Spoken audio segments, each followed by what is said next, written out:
Well, guess where we're at? We're at Laguna Atascosa Wildlife Management Area. And I'm on a nalgai hunt, or they call it an exotic game hunt.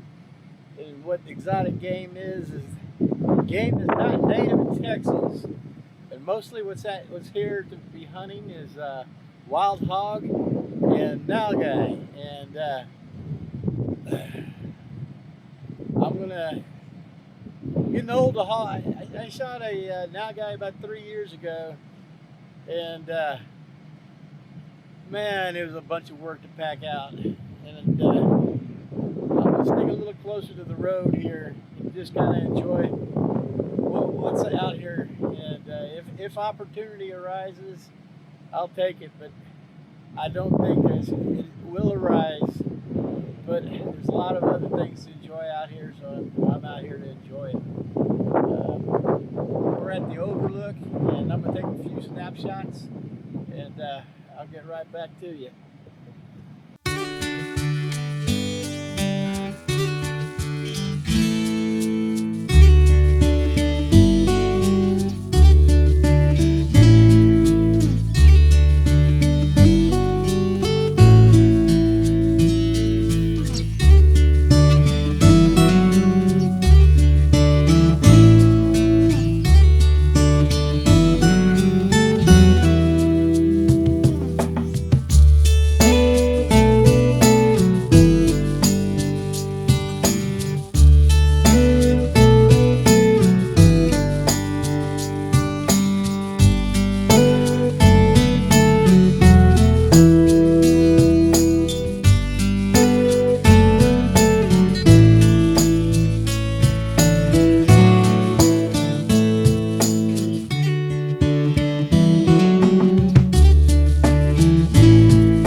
Well, this is kind of a bittersweet goodbye to my hunts on the WMAs.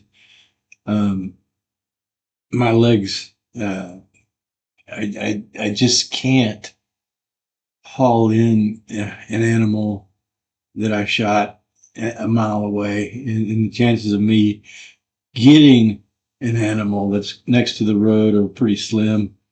I guess, I look back at the years. I remember one time I shot a doe, and I was about 2 miles in, and then I shot the doe probably another 200 yards away, and then it ran probably another 100 yards, and so I went and tracked the doe down, and I found it, and then I decided I'd go back to the vehicle and get my game cart. So that's another 2.5 miles back to the truck. I get the game cart, and then I got to walk another 2.5 miles back to the deer. I get the deer on there, and there's this a huge, I guess it's a swamp grass kind of marsh. And as I mean, every drag of the deer was throw my weight into the, pulling the cart and reposition my body. And I'm doing this for like, you know, at least a mile and a half, and before I hit, any decent land to use the game cart on. And when I finally got back to the vehicle with the deer, I was beat, man. I was tired. And I told myself, I swear I'm never going to do this again. And I'm out there the next year doing it again. And I'm saying this now that I'm never going to do it again, but it was 2 hunts that I just really didn't venture far from the road because of the varicose veins. And if you've ever had them, well, you know what I'm talking about. But if you haven't, you haven't got a clue of the pain that goes on in those legs with these things. But anyway, so I get the deer back, and I got to go take it to the station to have it checked out. And so I get over to the station, and they kind of advertise that you can leave your deer, or you can utilize the freezers, the exact words that they have on site. Well, in my mind, I go ahead and get the deer over there and then chunk it in the freezer, come back and get it the next day so I can butcher it and cut it up for, because I'm beat. It's probably, 4 o'clock in the afternoon, and I shot the deer that morning. Well, it turns out the only thing that you can put in that locker is the skin from the animal, because they have a fever tick deal. And I didn't even want the skin, but they make you do it. So I ended up having to quarter the deer and get it in the cooler, and I put the skin in the freezer like they asked, and got it all taken care of. But it was super tough, and that was a few years ago where I didn't have the varicose veins. Varicose veins just popped up a few months ago, or actually, back in May, and here we are in February, almost a year ago. But I've tried, 2 hunts this year, and I just did not want to venture far from the road because I didn't want to have to drag the animal back. And then it's the same way with the now guy I shot. That was probably about a 300-pound now guy, and just to get it to move it around to cut on it, oh God, it just killed me. And then I have to carry it back to the truck. I did half of by myself, and when I was bringing the last piece of the half in, there's 2 other guys were coming by, and I asked them, "Hey, you want the other half of this now guy? I just really don't have the strength." And they went out and got it, and we went back up to the check station and did all the paperwork like we're supposed to so I could, they could prove that the meat was transferred to them by the guy who shot the deer, or it wasn't a deer, now guy, and. I really thank them for their help, because otherwise, I would have had to go on there. I can't just let that one animal sit there and waste. But I do believe that this is my last wildlife management area hunt. And now Texas, I should be more specific. I should say federal wildlife management area hunt. Now Texas wildlife management areas, they have you can drive your car to the deer blind. And if you shoot one, it's not a major hassle to get it in your vehicle and take it to the processing station. You can get pretty close in your vehicle where you shoot it to make it worthwhile. I will still do those. But the wildlife management area, it's basically you're on your own. And you cannot, if you shoot one, I can't just pick up the phone and say, "Hey, come over here and help me pick this up." They don't allow it. Man, I don't know. I understand that it's kind of hard to keep track of all these and people who abuse situations, but man, those animals are heavy, and you're on your own out there.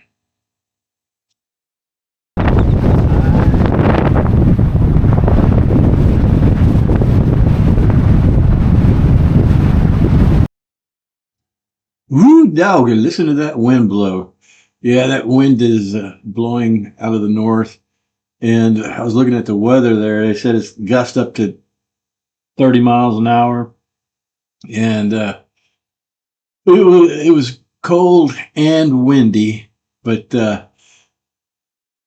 that's kind of a good thing when you're hunting, and because the wind will mask the noise that you make. And also, if you walk into the wind, the animals, if they're in front of you, they won't be able to pick up your scent as easily as they could before. So the wind does help a hunter out if they utilize it properly. But I wanted to further expand on that, the Texas hunts that are down here. And I've been on other hunts in Texas through their systems, and but not everywhere's. But I can say the ones that I have been on, they've always had deer blinds. And the good thing about a deer blind is that they've been there for a while. And if you get a ground blind and you pop it up, what's going to happen is the deer, or all the animals, they look at it, they see it's there, they're very cautious of it, so they won't come up close to it. As a matter of fact, I remember I popped one up on there, and I could see the deer off in the distance. They were looking underneath trees over at me and everything, and kind of wondered, wait, what's that, man? I ain't going over there, man. No, I ain't. There's no way I'm going over there. And that's pretty much, what had happened. The 2 years before, I just walked back there, and I had a little chair, little stool, and I sat on that, and I was in the grass. Probably the only thing sticking out above the grass was my head, and I had that camouflage. But the animals would walk right past me, and I mean right past me. But the mosquitoes, oh my gosh, they ate me alive. So I thought, I'll be I'll bring my ground blind out. And I got that ground blind. I Bass Pro over here in Harlan had customer appreciation nights here and there. They may still do it, but I got picked and I won that ground blind, a real nice ground blind. And I took it out there, and I tried it several different times in several different places. And I did learn that the animals, if you don't set your blind out and leave it there for some period before the hunt actually starts, when they see it, they're going to be very cautious of it, and you probably won't get a shot because they're just not going to come close enough for you to do that. Now, getting back to the Texas Park of Wildlife, I kind of got off track on that, but they have the deer blinds. And down here, they let you drive right up to the deer blind. But I usually park. They have a preferred parking area that's before you get into the area. They say you park here and then walk in. And that's what I usually do. But the walk's not that far. And if you shoot something, you walk back to your truck, you drive over to it, you throw it in the back of your truck, then you check your animal in. And so I'm still going to do those. I don't get picked too often to do that. It's a little bit, it ain't probably because it's an easier hunt. More people will do it, and that's why you don't get picked too much. We're out there at the Laguna Atascosa. I get picked quite a bit. Now there's a couple more down here that I registered for, and I haven't been picked on those for years. And one's a Teniente. And I got picked like 2 years in a row to hunt on that, and then never got picked again. I keep getting picked for the Laguna Atascosa. The Teniente, it's the same thing though. I mean, you park on the edge of the road. They do have some areas you can park the car and you walk in. And as a matter of fact, I remember I'm walking in and we're walking out, and I walk up on a rattlesnake, a pretty good sized one, and I just set my deer blind in, and then that was back when I was using a ground blind because I didn't know better. Yeah, and so I am saying to myself, God, this thing's going to be out here, and I have to walk back that morning. So the next morning, I'm walking back to the blind, and I got a flashlight pointing dead on the ground, beat-eyed. I have walked up on a rattlesnake, and I mean literally walked up on one, where I'm within a few feet and stop. And it's up and doing the rattling. I do wear snake boots because I need the mental comfort of having the snake boots on, because there are some times when you're walking and you just forget to pay attention to where you're walking at. But yes, Texas Park and Wildlife has a pretty good hunting program, and I will definitely be doing that.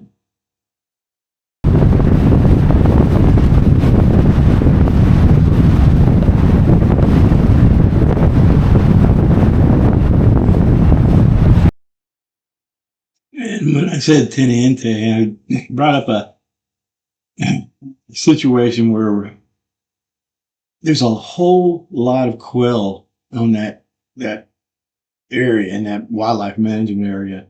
And one morning I'm carrying that ground blind. It had wheels, so it was, I guess I put it on the game cart, and I was wheeling it out there, and it's dark, and I stepped on a covey of quail, and it's you talking about those birds jump up in the air, fluttering. It scares every. If you want to have a heart flutter, do that. And I did it more than once out there, and you just never quite get used to stepping on a covey of quail when it's still dark. And it's something that takes a while to get used to.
that other front came through, and the winds are probably about, they're at the mid-20s probably.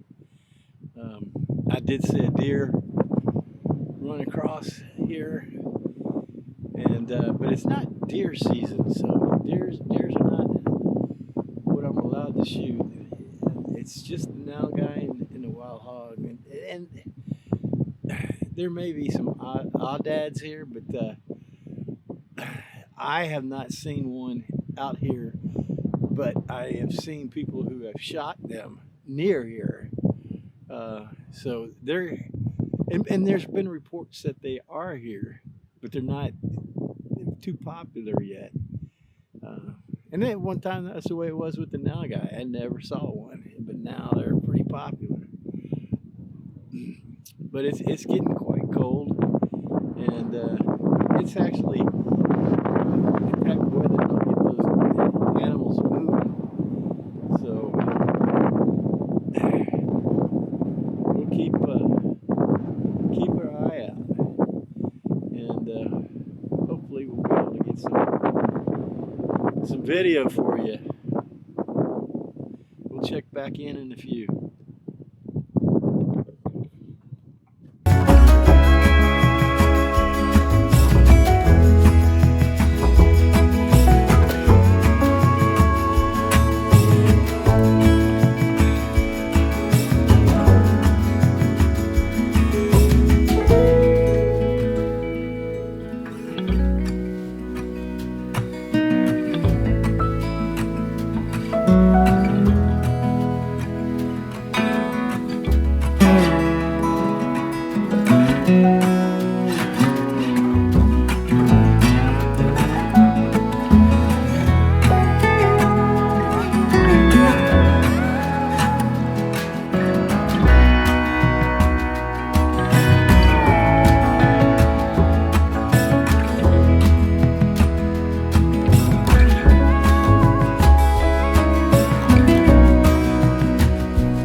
Yeah, there's a little pond that I'm heading over to, and I had saw some birds over there when I first drove in, and I was just going to go check it out. One thing I didn't like doing is I had my rifle sitting on a tire, the opposite side of the road. Somebody driving by, coming from the back end wouldn't see it, but if they're coming from where my angle, then they could see it. So I didn't want to go too far, but there was that urge to go out and get some photos. But at the same time, getting close to hunting time, I can't carry the gun and the camera at the same time. So now I guess now looking back, maybe I should have just put the gun away and walked around and got some good shoots with the camera. But I can go out there and do that anytime. I was there for the hunt, so, at that time I didn't know I wasn't going to see anything else in that spot. About to leave, already packing. Come with me, I'm not really asking.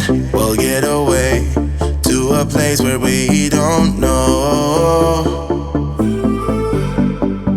About to see the world in action, what we can be, life with no distractions. We'll get away, this is what we waited for. Take my hand, we'll make it somehow. We can't miss out. I'm done living life with the lights out, die with my own doubts. Be free with me.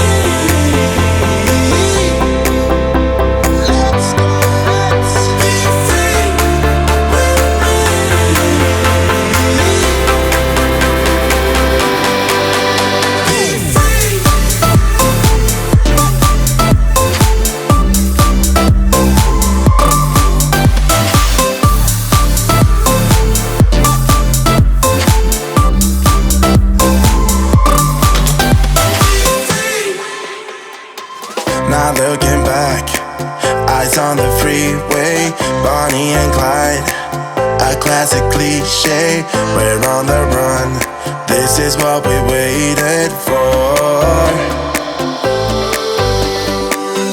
Take my hand, we'll make it somehow. We can't miss now. I'm done living life with the lights up, died with my own doubts. Be free.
You see that right there?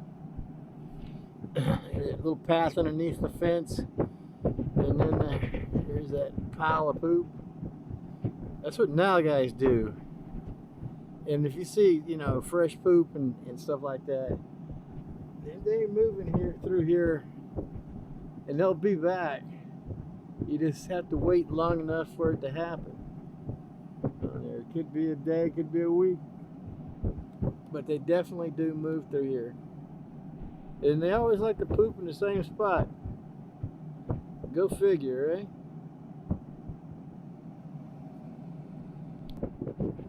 I don't know if you can see those birds down there, but it looks like